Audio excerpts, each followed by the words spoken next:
আপনারা কে কোম্পানির মেশিনে গিয়ে কীভাবে টাকা ডিপোজিট করবেন, প্রথমে আপনি স্ক্রিনে টিপ দিবেন, টিপ দেওয়ার পরে এটিএম আর ক্যাশ ডিপোজিট, আপনি ক্যাশ ডিপোজিট করলে ক্যাশ ডিপোজিট ক্লিক করবেন, ক্লিক করার পরে ভাষা সিলেক্ট করবেন, ইংলিশ, মালয়েশিয়ান, চাইনিজ, যেহেতু আমরা ফরেনার, ইংলিশ সিলেক্ট করার পরে আপনার ব্যাংক সেভিং আসবে, সেভিং আসার পরে এখানে অনেকগুলো ব্যাংকের নাম আসবে, মে ব্যাংকের কোড হচ্ছে 001, এখানে সবগুলো ব্যাংকের নাম আসবে এবং প্রত্যেক ব্যাংকের পাশে কোড দেওয়া থাকবে।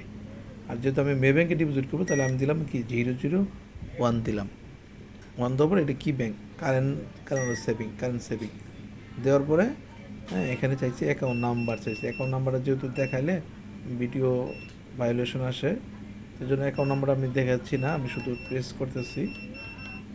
যেহেতু আমি ভিডিওটা নিজে এক করছি এই জন্য হয়তো এতটা ক্লিয়ার হয় নাই। তো আমি এখন অ্যাকাউন্ট প্রেস করতেছি, আমার যে অ্যাকাউন্ট মে ব্যাংক অ্যাকাউন্ট ওইটা আমি নিজেই আমি প্রেস করতেছি।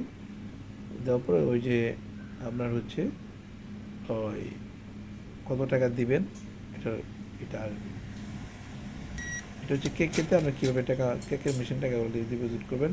অ্যাকাউন্ট ভেরিফিকেশন আসবে, নাম আসবে, আমার নামটা আসছে হামিদুল, আসার পরে যে অ্যাকাউন্টে দিবেন, যার অ্যাকাউন্টে দিবেন, যে ব্যাংকে দেবেন, নামটা ভেরিফিকেশন আসার পরে তো হচ্ছে এখানে পরে টাকার জন্য নামটা আসবে, ইয়েস হলে পরে দেবেন কত টাকা আপনি করতে যাচ্ছেন। একসাথে 100 নোট দেওয়া যায়। ওই যে আমি টাকা দেওয়ার পরে প্রসেস নোট দেখাচ্ছে।